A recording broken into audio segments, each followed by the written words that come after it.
Huwag mong ikait ang mabuti sa Huwag mong ikait ang mabuti sa kinauukulan.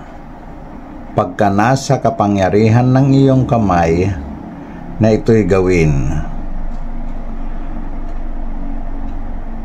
Ang tinutukoy na mabuti dito, mga kababayan, ay ang tamang bautismo. Binanggit din po dito na pagka nasa kapangyarihan ng iyong kamay na gawin ito.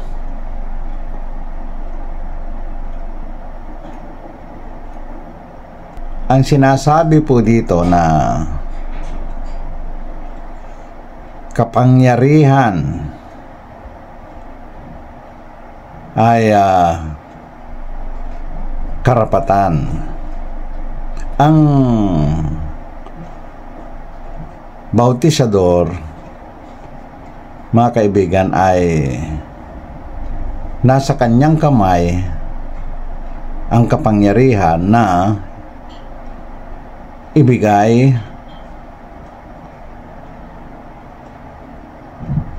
ang mabuti, sapagkat ang binabanggit na mabuti sa talatang ito ay ang tamang bautismo, kaibigan. Ang tamang bautismo ay mabubuhos na tubig sa kanang kamay at sa noo. Yan po ang tatak ng Diyos.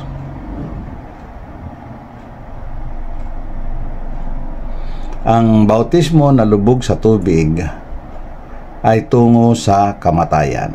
Nababasa po yan sa Roma Kapitulo 6. Paggawa ng mabuti, minamadali rin.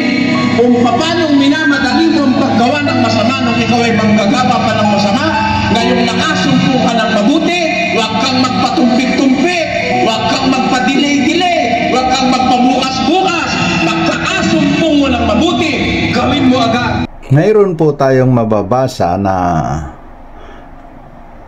talata sa Biblia na tumutukoy sa mabuti.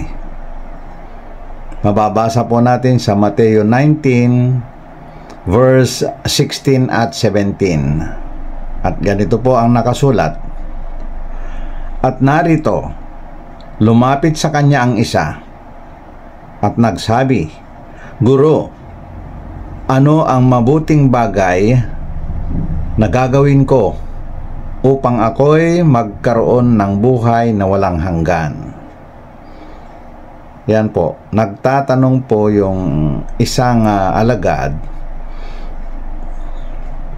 kung ano ang kanyang gagawin. Sumagot ang ating Panginoong Jesus, nababasa po sa verse 17 ganito. At sinabi niya sa kanya, bakit mo itinatanong sa akin ang tungkol sa mabuti? May isa na siyang mabuti. Datapwat kung ibig mong pumasok sa buhay, ingatan mo ang mga utos. Yan po ang laman ng Mateo 19 verse 16 at 17. Ang binabanggit na mabuti dito, mga kaibigan, upang magkaroon ng buhay na walang hanggan ay ang tamang bautismo. Ang Panginoong Hesus ang nagturo mismo tungkol sa tamang bautismo tungo sa buhay na walang hanggan. At ang bautismo sa tubig na ito ay mabubuhos sa kanang kamay at sa noo. Yan po ang tatak ng Diyos.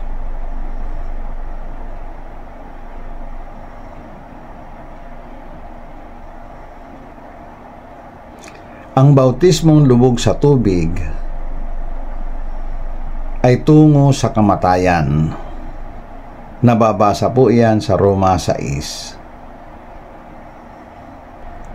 Sa pagbabasa ko ng Biblia, pagsasaliksik ko, ay aking nasumpungan ang sinasabing mabuti,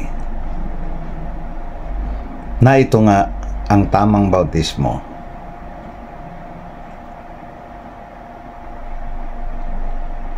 Kapag nasumpungan mo ang mabuti, ay huwag ka nang magpatumpik-tumpik pa. Huwag ka nang magpa-delay-delay. Kapag nakasumpong ka ng mabuti, dapat ito ay tanggapin mo agad. Tandaan po natin, ang ating espiritu, yan ang papanhik sa langit na magdadala ng tatak, na ang tatak na ito ay ang bautismo. Nakasulat po sa Apokalipsis,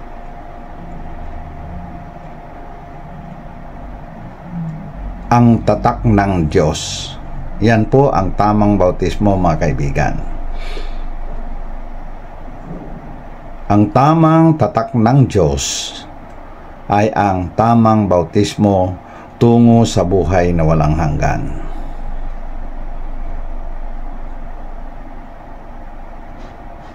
Kapag nasumpungan po natin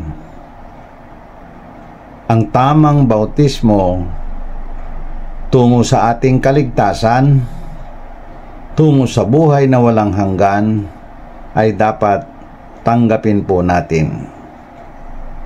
Yan po ang nakalagay sa Biblia. Utos po yan ng Panginoon at nakasulat po yan sa Mateo 19:16 at 17. Nakalagay po sa verse 17, kung ibig mong pumasok sa buhay, ingatan mo ang mga utos. Ang mga utos na dapat ingatan natin, mga kaibigan, ay ang 10 utos. Hindi po dapat mababawasan ang 10 utos. At dito naman sa Bagong Tipan, dakilang utos po ang mabautismuhan ng tamang bautismo. Yan po ang sinasabi sa Biblia na ibigin mo ang iyong kapwa tulad ng iyong sarili. Ang mga katagang ito, mga kaibigan, ay kapag nasumpungan mo ang bautismo tungo sa buhay na walang hanggan, ay ibalita mo sa iyong kapwa. Kaya nakasulat po sa Kawikaan 3:27, huwag mong ikait ang mabuti sa kinauukulan. Kaya ngayon, kapag nasumpungan mo ang tamang bautismo tungo sa buhay na walang hanggan, huwag mong ikait sa iyong kapwa. Kung ikaw ay nabautismohan ng tamang bautismo, dapat mong ibalita sa iyong kapwa. Yan po ang ikalawang dakilang utos, kaibigan. Dalhin mo siya sa may kapangyarihan na gumawa ng mabuti, kaibigan. Ang bautisador.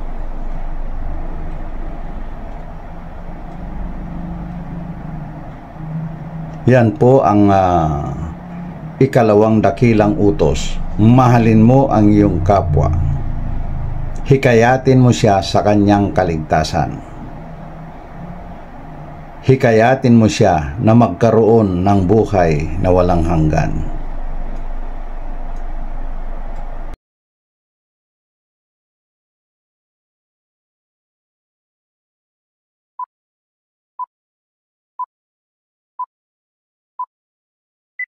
Gawain mo, may kabagsikan sila upang magpakagaling sa pananampalataya. Gusto mong gumaling ang tao? Pagmalik sa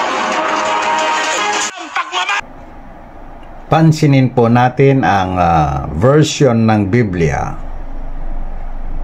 na ginamit ni Brother Eli Soriano.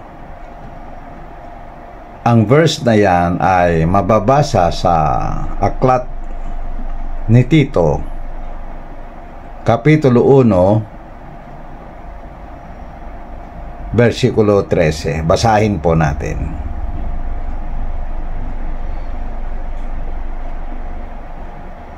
Ang patotoong ito ay tunay. Dahil dito'y sawayin mong may kabagsikan sila upang magpakagaling sa pananampalataya. Mga kaibigan, sa isang Tagalog version ay ganito po ang nakasulat. Ang patotoong ito ay tunay. Dahil dito'y mahigpit mo silang sawayin upang maging malakas sila sa pananampalataya. Sa dalawang salin, mga kaibigan, ng Tagalog ay magkaiba ang magiging pag-uugali ng isang mangangaral. Yung unang salin na binasa ko, mga kaibigan, ay may kabagsikan. Ang salitang ginamit. Samantalang ang pangalawa na salin na ito'y Tagalog din,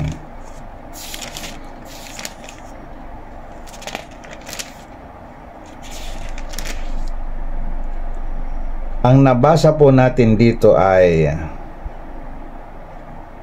mahigpit mo silang sawayin upang maging malakas sila sa pananampalataya.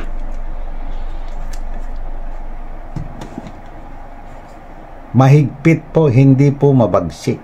Kaya itong si Brother Eli Soriano ay mabagsik.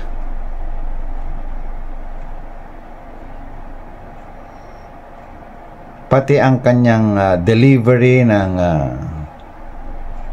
Tito 1:13 ay nakakabilib.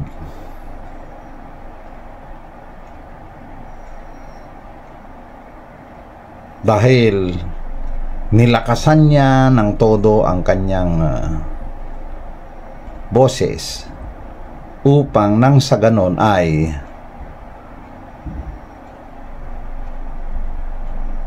maipatupad niya ang kanyang sariling gustong ituro na may kabagsikan. Kaya yan po, suriin po natin ang bagay na yan tungkol sa ating magaling na mga ngaral.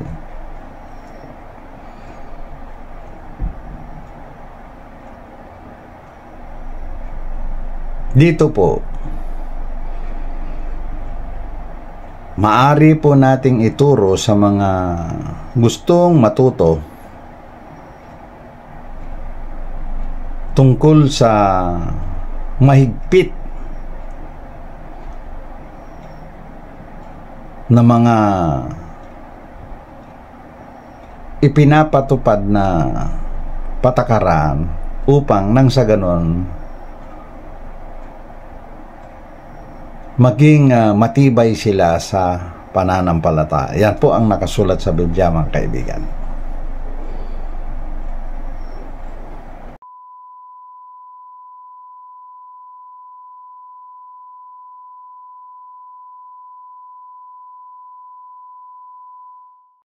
Sa kapwa, pati yung nasa labas ng iglesia nila, pinakikialam ang hatulan.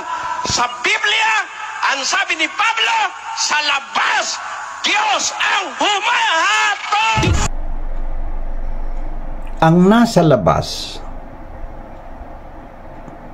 Diyos ang humahatol. Mababasa po natin iyan sa unang Korinto 5:13. Basahin po natin. Datapwat, sa nga sa labas ay Diyos ang humahatol. Alisin nga ninyo sa inyo ang masamang tao. Sulat po iyan ni Apostol Pablo, mga kababayan. Sapagkat si Apostol Pablo po ay nasa tamang iglesia ng Diyos. Ang masasabi ko lang po, ang MCGI ay hindi naman po iyan kay Pablo. Hindi naman po iyan ang tamang iglesia. Therefore, nakikigamit lamang po si Brother Eli Soriano sa salita na ginamit ni Apostol Pablo upang palabasin na ang kanyang MCGI ay siyang tamang iglesia, na ang mga iba naman ay nasa labas. Ang katotohanan po ay hindi po iyan ang iglesyang tunay na sa Diyos, sapagkat mali ang bautismo na ginagawa sa loob ng MCGI. Ang bautismong ginagawa nila ay bautismong lubog sa tubig. Ang bautismo na yan, mga kaibigan, ay tungo sa kamatayan.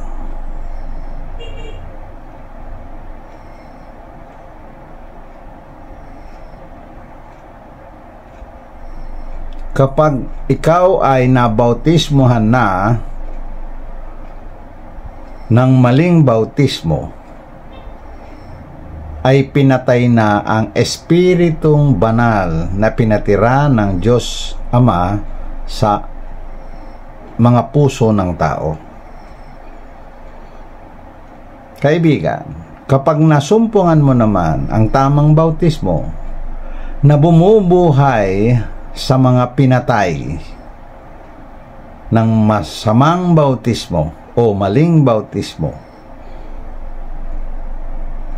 kapag natanggap mo ang tamang bautismo, ang pinatay ng maling bautismo ay binubuhay muli. Yan po ay katotohanan po nakasulat sa Biblia, mga kaibigan.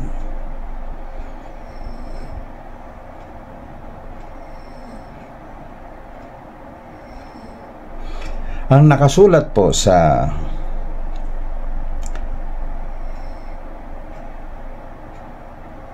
unang Korinto 5:13,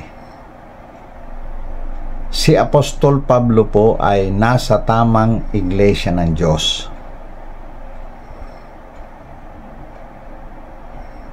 Kaya ang mga nasa labas ng iglesia kung saan si Apostol Pablo sinasabi niya, Diyos ang humahatol. Pag walang kontra sa mali, lahat ng tao maniniwala sa mali. Kung walang kokontra sa mali, lahat ay maniniwala sa mali. Katotohanan po yan, mga kaibigan. Kaya nandito na po ang Church of God Born Again Christians na kumukontra sa mga maling aral ng MCGI na pinamunuan ng dating Brother Eliseo Fernando Soriano. Kaibigan, dati po akong kaanib sa ang dating daan. Ang dating daan ay programa ng Iglesia ng Diyos, Haligit Suhay. Yan po ang unang pangalan ng iglesia na yan. Hanggang sa pabago-bago ang pangalan, hanggang sa malaman ko na lang na nakadisplay na sa kanila na MCGI na po. Members Church of God International. Isa pong nagpapatunay na ang iglesia po ni Brother Eli Soriano ay mali. Hindi ipinagkaloob sa kanya ang tunay na iglesia, mga kaibigan. Sapagkat kung yan ay galing sa Diyos, dapat yung pangalan bago siya magsimula ng pagtuturo ay tamang pangalan na sana ang daladala niya. Kung Diyos na buhay ang kaagapay ni Brother Eli Soriano sa kanyang paggawa, ay sigurado 100% na paglagay pa lang niya ng pangalan ay one time lang, hindi pa bago-bago. Tandaan po ninyo yan, mga kaibigan. Isang katotohanan yan na kapag ang Diyos ang maglagay ng pangalan, sa simula pa lang ay tama na. Hindi kailangan bagu-baguhin. Ang mga itinuturo ni Brother Eli Soriano na napakagaling, yung mga simulain niya na mga aral at turo, sa kalaunan ay binabago niya, pinapalitan. Yan po ay isang kasinungalingan na ginagawa ni Brother Eli Soriano. Yan ay isang pagnanakaw ng salita ng Diyos sa kapwa. Pinipilit niyang itago yung katotohanan at ituturo niya yung kanyang gustong ituro sa tao. Itinatago po niya yung katotohanan sa pamamagitan ng paggamit ng mga iba-ibang salin ng Biblia, kaibigan. Tandaan po natin, nagtatago siya sa mga iba't ibang saling mali. Isang palatandaan po yan ng pagkabulaan ng isang mangangaral, mga kaibigan. Kapag iyan ay gumagamit ng iba't ibang salin ng Biblia upang mapagtakpan yung mga mali, mga bulaang mangangaral ang mga yan, mga kaibigan.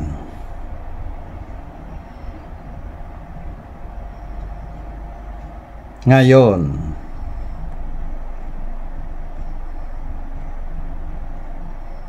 kung walang kukontra sa mali, lahat ay maniniwala sa mali. Kaya inaanyayahan ko po kayo, mga kaibigan,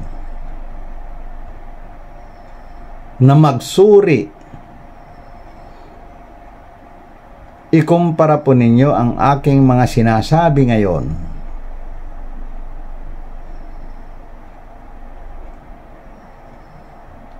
sa mga naituro na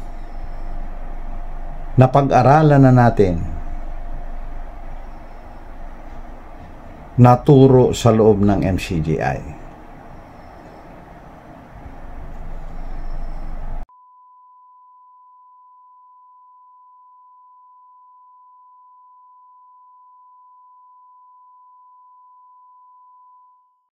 Biblia ang sasagot, itanong mo kay Soriano. Napakagandang title ng programa. Angkop na angkop sa isang napakagaling magmemorya na tao, kaibigan. Hindi po yan nangyari na isang araw lamang ay na-memorize na kaagad ni Brother Eli Soriano ang buong Biblia. Hindi po totoo yan. Mula nung panahon ng kanyang pagkabata hanggang sa tumanda na siya, patuloy ang pagmemorya ng mga bersikulo ng Biblia. Sa isang batang matalino ang utak na ibinigay ng Diyos, na itong si Brother Eliseo Fernando Soriano, ay nagsimulang magmemorya ng verses ng Biblia nung siya ay bata pa. Natural po, mga kaibigan, na marami siyang mamememorize dahil hindi na siya bumitaw sa pagmemorya ng nakasulat sa Biblia.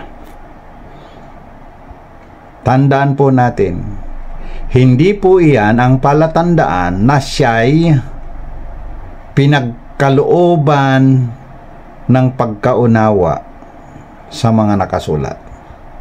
Tandaan po natin, ang pagmemorya ng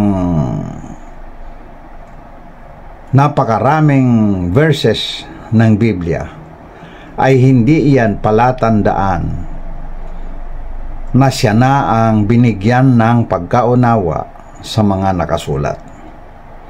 Bakit ko sinasabi yun, mga kaibigan? Mayroong 3 sangkap ng kaligtasan na hindi ipinaunawa kay Brother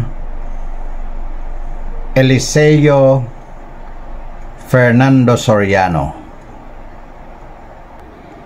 Ang 3 ito ay, una, ang tamang pangalan ng iglesia. Pangalawa, ang tamang pagtatala ng mga pangalan. At ang pangatlo, ang tamang bautismo. Mga kaibigan, Yan po ang tatlong pinakamahalagang sangkap upang magkaroon ng buhay na walang hanggan. Sa iglesia ni Brother Eli Soriano ay wala ang tatlong yan, mga kaibigan.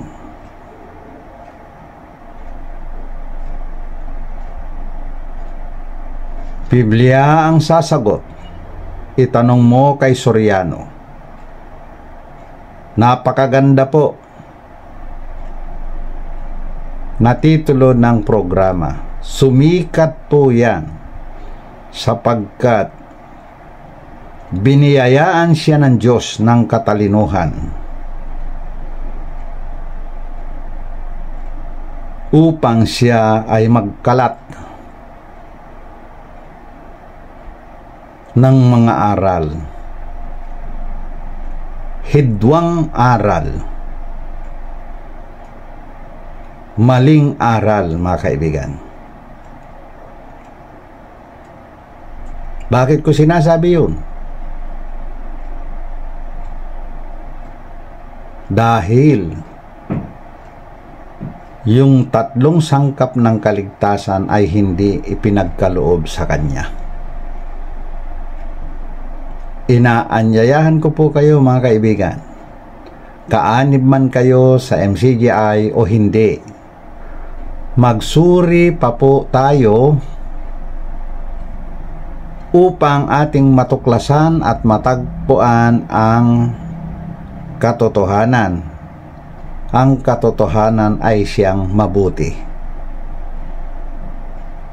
Ang programang Itanong Mo kay Soriano ay wala na pong makakagaya niyan.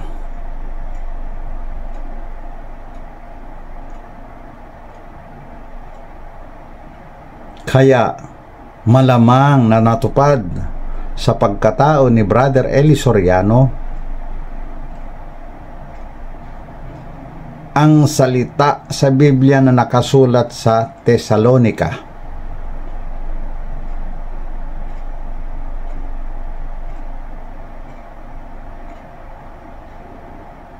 Ikalawang Tesalonika, mga kababayan.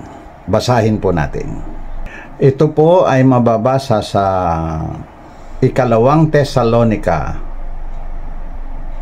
Kapitulo 2. Basahin po natin. Ngayon, aming ay pinamamanhik sa inyo, mga kapatid, tungkol sa pagparito ng ating Panginoong Hesukristo at sa ating pagkakatipon sa Kanya. 2. Upang huwag kayong madaling makilos sa inyong pag-iisip at huwag din naman kayong mabagabag, maging sa pamamagitan man ng Espiritu o sa pamamagitan ng salita o sa pamamagitan ng sulat, nawaring mula sa amin, nawari bagang nalalapit na ang karawan ng Panginoon. 3. Huwag kayong padaya kaninuman sa anumang paraan, sapagkat ito'y hindi darating maliban ng dumating mula sa pagtaliwakas at mahayag ang taong makasalanan, ang anak ng kapahamakan. Basahin po natin sa ibang salin ng Tagalog, mga kaibigan. Ganito po ang nakasulat sa Ikalawang Tesalonika, Kapitulo 2. Basahin po natin. Ngayon, hinihiling namin sa inyo, mga kapatid, tungkol sa pagdating ng ating Panginoong Hesukristo at sa ating pagkakatipon sa Kanya, na huwag kayong madaling matinag sa inyong pag-iisip at huwag din namang mabagabag sa pamamagitan man ng Espiritu o sa pamamagitan ng salita o sa pamamagitan ng sulat na waring mula sa amin, na para bang dumating na ang araw ng Panginoon. Huwag kayong padaya kanino man sa anumang paraan, sapagkat ito'y hindi darating malibang maunang maganap ang pagtalikod at mahayag ang taong makasalanan, ang anak ng kapahamakan. Mas maganda po ang salin na ating binasa sa ikalawang version na ating binasa, mga kaibigan. Pagtalikod ang ginamit na word, yung isa naman ay pagtaliwakas. Mga kaibigan, gumamit po tayo ng ikalawang version ng Tagalog upang maunawaan po natin yung nakasulat na pagtaliwakas. Ang sa ibang salin, mga kaibigan, ay pagtalikod. Ngayon, mga kaibigan, nabanggit ko po na ang mga ngaral na gumagamit ng iba't ibang salin ng Biblia ay upang mapagtakpan ang kanilang mga maling itinuturo. Makakalusot po kasi siya kapag gumamit siya ng ibang salin. Ang sa atin naman po ay upang unawain natin ang tamang nakasulat, ang tamang kahulugan ng nakasulat sa Biblia. Yan po ang ating layunin, sapagkat mayroon na po tayong bagong salin ng Biblia na naitama na po ang mga maling salita na ginamit. Abangan po natin at yan na po ang ating gagamitin Biblia pagka ito po ay nailabas na. Ito po ang mabuting landas version ng Biblia, kaibigan. Ito ay Tagalog. Ang ating layunin kung bakit po ginamit natin ang dalawang version ay upang maliwanagan po tayo sa salita na ginamit na pagtaliwakas. Abangan po natin ang isang version ng Tagalog na Bible upang yan po ang susunod na gagamitin po natin sa ating pag-aaral, mga kaibigan. Ang programang Itanong Mo kay Soriano, Biblia ang Sasagot, ay napakagandang titulo, mga kaibigan, sapagkat ang alam natin ay Biblia ang sasagot. Hindi po totoo yan, mga kaibigan. Si Soriano po ang sumasagot. Na-memorize lang po niya ang napakaraming verses ng Biblia na kapag nagtanong ka sa kanya, mayroong mababasa sa Biblia na nakasulat na pwede niyang isagot. Pagkatapos niyang basahin, ay siya na po mismo yung magpapaliwanag. Yung kanyang ipinapaliwanag, mga kaibigan, maaring tama o maaring mali. Na kahit mali na, ay ipinagpapatuloy pa rin niya, mga kaibigan. Kaya po nga niya sinabi na kung walang kokontra sa mali, lahat ay maniniwala sa mali. Kaya yun po ang ating layunin ngayon sa mga video na ito na aking i-upload, mga kaibigan, ay hanapin natin yung mga mali na naituro niya na at iyan ay ating pag-aaralan, himay-himay natin mabuti mga kaibigan, at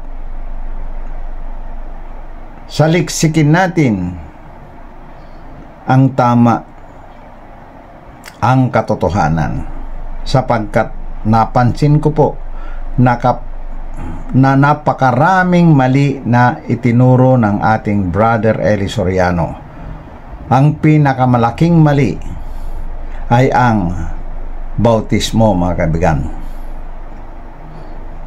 Mali ang bautismo na ginagawa niya, kaya hindi ipinagkaloob ng Diyos sa kanya upang matupad sa kanya ang pagtalikod. Siya po ang anak ng kapahamakan na binabanggit sa 2 Tesalonica, na hanggang sa ngayon na lumipas na siya mga kaibigan, ginagamit pa rin ang kanyang mga video upang iligaw ang marami. Kaya natupad na po sa kanya ang pagiging anak ng kapahamakan. Kung tututol po kayo, ay inaanyayahan ko po kayong makipagtalakayan. May babala po ang ating Panginoong Hesus na mag-ingat po tayo na huwag iligaw ng sino man. Ngayon, natutuklasan na po natin na si Brother Eli Soriano ay isang mangliligaw na guro.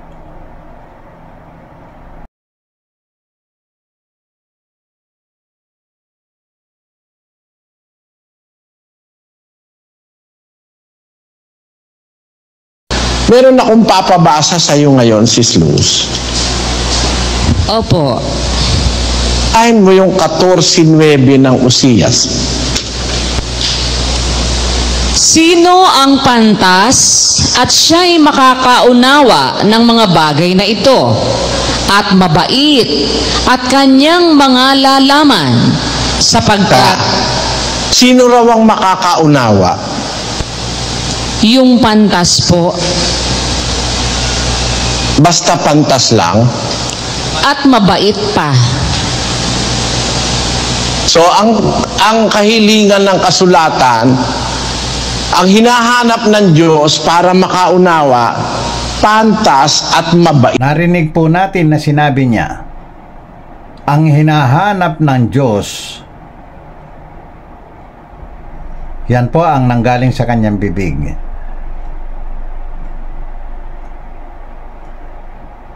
Hindi po yun ang nakasulat sa Biblia mga kaibigan. Basahin po natin sa Oseas 14:9. Ganito po ang nakasulat sa 14:9 ng Oseas. Sino man ang pantas, unawain niya ang mga bagay na ito.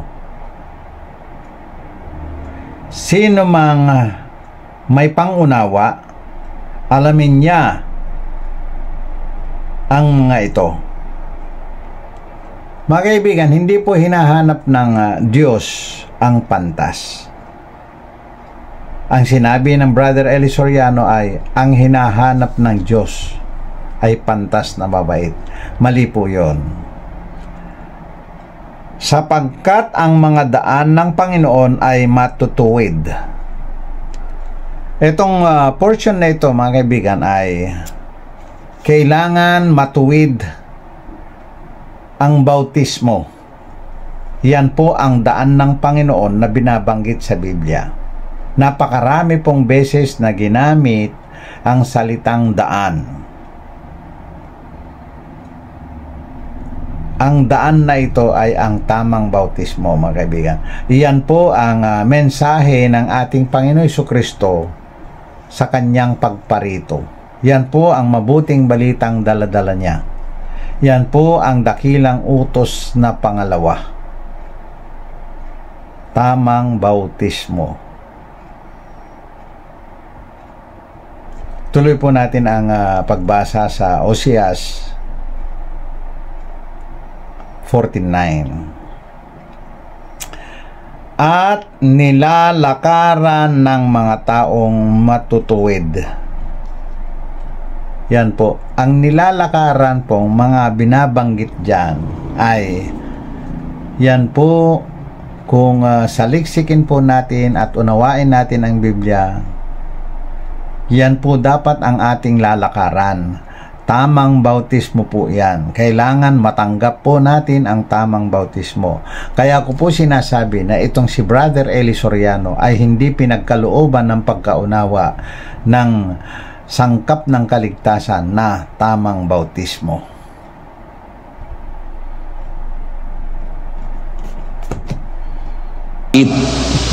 Opo. Mabait lang, tanga, hindi pwede. Opo. Pantas man, salbahe naman, hindi rin pwede.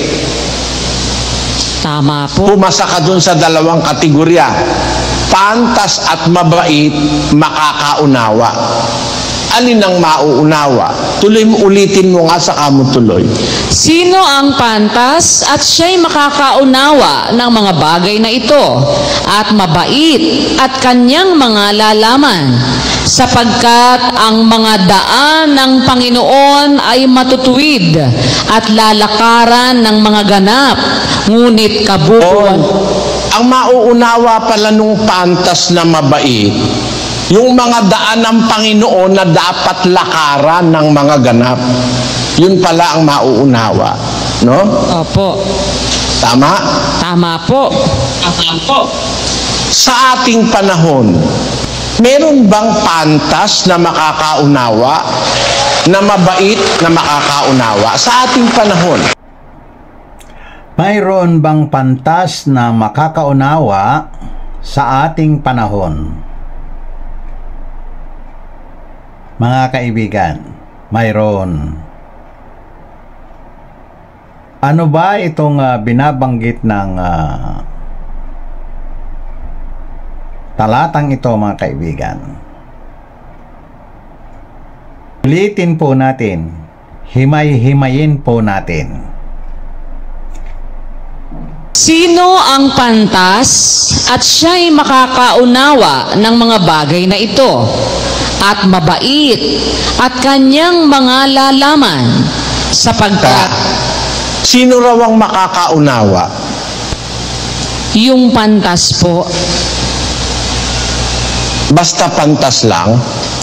at mabait pa. So ang kahilingan ng kasulatan, ang hinahanap ng Diyos para makaunawa, pantas at mabait. Ang hinahanap ng Diyos ay pantas at mabait.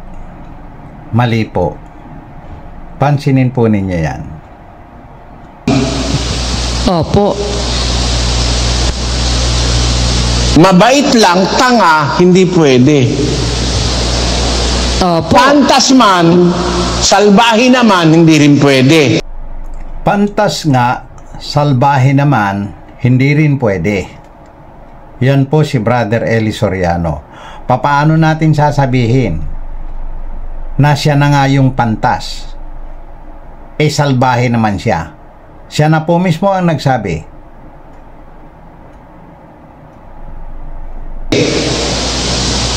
Tama po. Pumasa ka dun sa dalawang kategorya. Pantas at mabait, makakaunawa. Kaya hindi pinaunawa kay Brad Eli Soriano ang mga sangkap ng kaligtasan, ang matutuwid na daan ng Panginoon, nalalakaran ng mga ganap. Kaya po hindi ipinaunawa sa kanya, kaibigan. Dahil siya ay hindi mabait. Tandaan po ninyo yan. Katotohanan po yan, mga kaibigan. Alin ang mauunawa? Tuloy mo, ulitin mo nga sa kamo tuloy.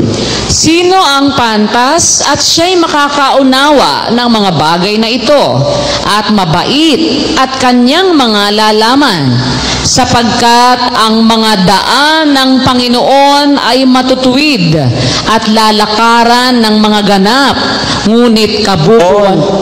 Ang mauunawa pala nung pantas na mabait, yung mga daan ng Panginoon na dapat lakaran ng mga ganap. Yun pala ang mauunawa. No? Opo. Tama? Tama po. Tama po. Sa ating panahon, meron bang pantas na makakaunawa, na mabait na makakaunawa? Sa ating panahon, sa 12:9 hanggang 10 ng 12:4-9 ng Daniel. Pakinggan nyo. Ngunit ikaw, O Daniel, isara mo ang mga salita at atakan mo ang aklat hanggang sa panahon ng kawakasan. Marami ang tatakbo ng paroot parito at ang kaalaman ay lalago. At Ba ang ating panahon, Sis Luz? ano po, Brad Eli? Yan ba ang ating panahon? Opo, ito na po ang ating panahon. Kasi po, sabi marami ang tatakbo ng paroot parito at ang kaalaman ay lalago. Ngayon po, Kakatiyak ka ba, kapatid na Dani, yan na ang ating panahon? Opo, kapatid Nelly, dahil dito po sa ating panahon na akmang-akmang natutupad po itong hula na ito kay Propeta Daniel. Panahon ng kawakasan na kung saan marami po ang tatakbo ng paraot parito at ang kaalaman ay lalago. Sa atin pong panahon, malago na Nakikita mo na ngayon, yung maraming tumatakbo ng paraot parito at ang kaalaman ay lalago. Kung matalino kang mag-aaral ng Biblia, hahanapin mo na rin yung pantas. Amen. Opo. Bakit? Nandun na po yung tiempo, nandun na rin yung mga signs. Saan mo yung 9? Ikaw naman ang bumasa. At sinabi niya, yumaong ka ng iyong lakad, Daniel, sapagkat ang mga salita ay nasarhan at natatakan hanggang sa panahon ng kawakasan. Marami ang lilinisin at papuputiin at dadalisayin, ngunit ang masasama ay gagawa na may kasamaan, at wala sa masasama na makakaunawa, ngunit silang pantas ay mga kakaunawa. Amen. Ang mga pantas ang makakaunawa, subalit wala sa mga masasama ang makakaunawa. Pansinin po natin ang bagay nito, mga kaibigan. Hindi po mauunawa ni Brad Eli ang tungkol sa tamang bautismo. Buong panahon ng buhay niya ay hindi niya naunawaan. Kaya ang ibinabautismo niya ay bautismong lubog sa tubig. Yan po ang katotohanan na sinasabi ko na hindi naunawaan ng mga masasama. Sinasabi sa Biblia, ang masasama ay patuloy na gumagawa ng kasamaan. Ano po yung kasamaan binabanggit ng Biblia, mga kaibigan? Ang kasamaan na binabanggit sa Biblia ay ang pagbautismo ng lubog sa tubig. Kasamaan sapagkat hindi po iyon ang itinuro ng ating Panginoon Jesucristo upang ibautismo sa tao, sapagkat ang bautismong lubog sa tubig ay tungo sa kamatayan. Sa kamatayan, sa ikalawang kamatayan sa apoy. Ang pantas po na binabanggit dyan sa mga talata na binasa ay siyang pagkakalooban ng Diyos ng pagkaunawa ng tamang bautismo. Bakit puro tamang bautismo ang aking binabanggit?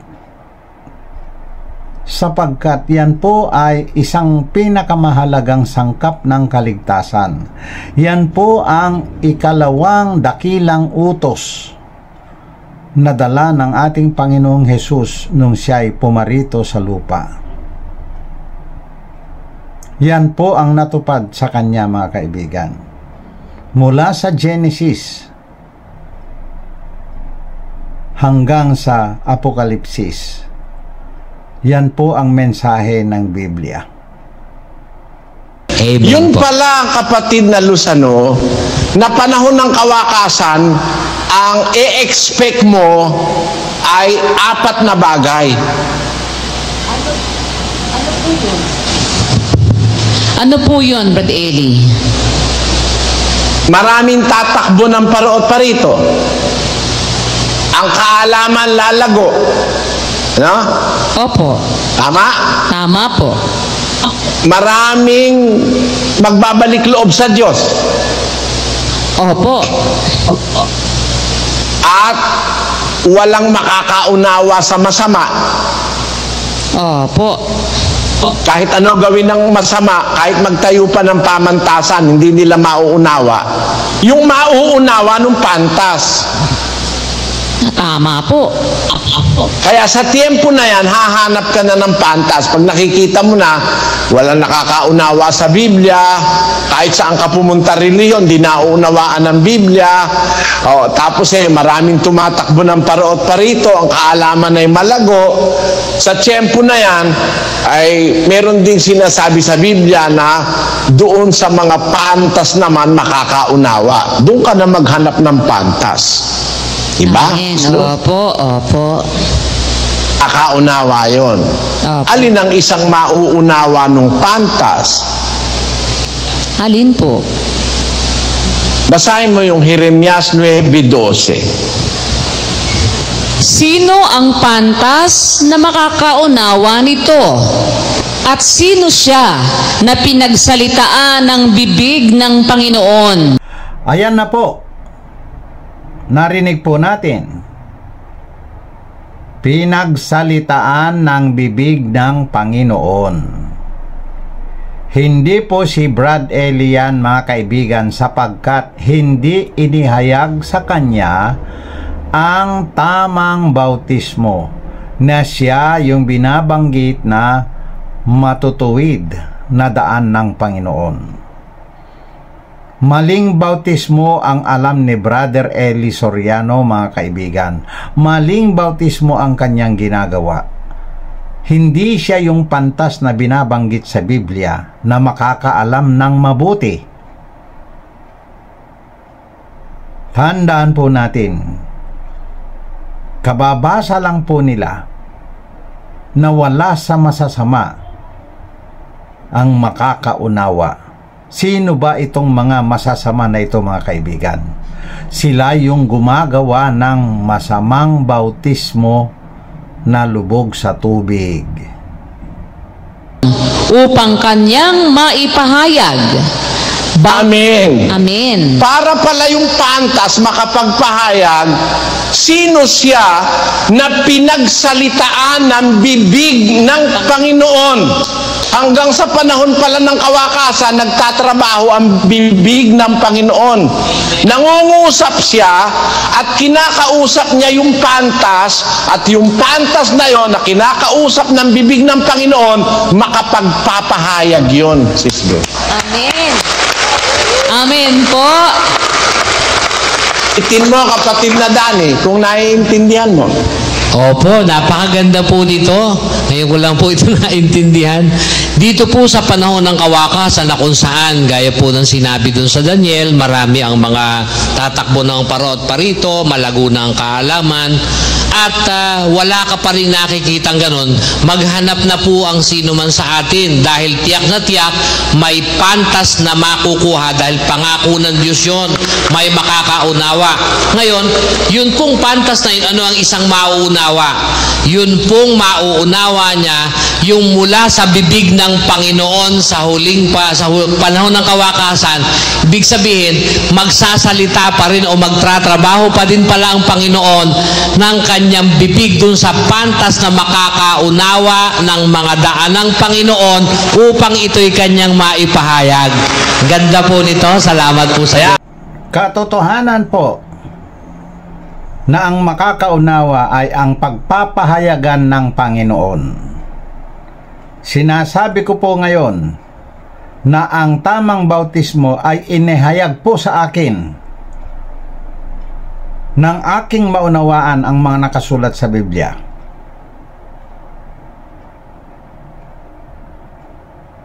Kung gusto po ninyong magsuri tungkol sa mga bagay na sinasalita ko ngayon, magsuri po kayo.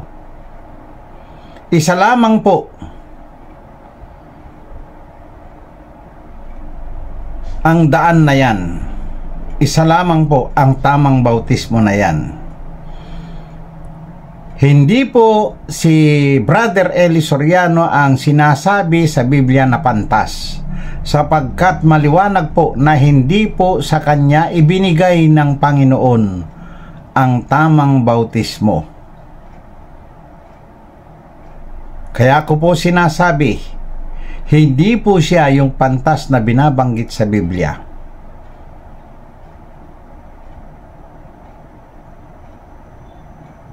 Ang pagpapahayagan ng tamang bautismo ay taglay din ang tamang pangalan ng iglesia. Sa mga susunod na video natin, mga kaibigan, ay tatalakayin natin ang mga bagay na iyan.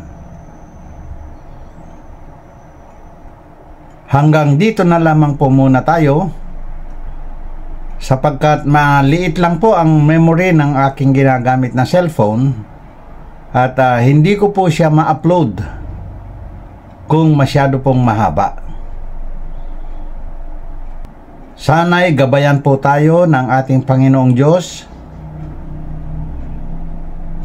sa ating pagsasaliksik ng katotohanan. Ang katotohanan po ay siyang magliligtas po sa atin. Isa na po yan ang tamang bautismo na aking sinasabi ngayon. Maraming salamat po. Maraming salamat sa Diyos. Amen.